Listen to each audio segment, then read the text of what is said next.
Oras na para aminin ni Tanggol ang totoo sa kanyang ama na sila ang nakatagong maskara sa grupong Wating.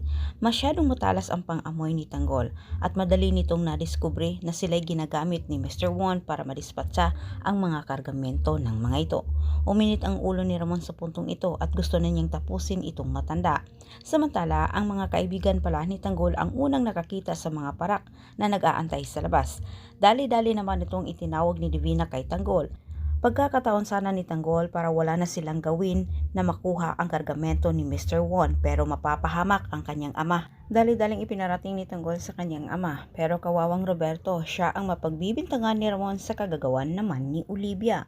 Nagdilim ang paningin ni Ramon na sinugod itong si Roberto at Miguelito pero malinaw ang pagkasabi ni Roberto, wala umano siyang kinalaman sa pinaratang ni Ramon sa kanya dahil pati kuno sila ay mapapahamak kapag gagawin niya ito. Ngunit parang bato ang isip ni Ramon at hindi pinakikinggan ang paliwanag ni Roberto. Dahil sa away ni Roberto at Ramon, muling nagkakigit-gitan sila Tanggol at Miguelito. Nagkagirian ang dalawa.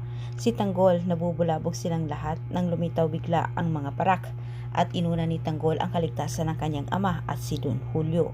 Ang buong akala ni Tanggol ang kanyang ama ay nakaalis na ito pero hindi na malaya ni Tanggol na bumalik para tulungan ang anak.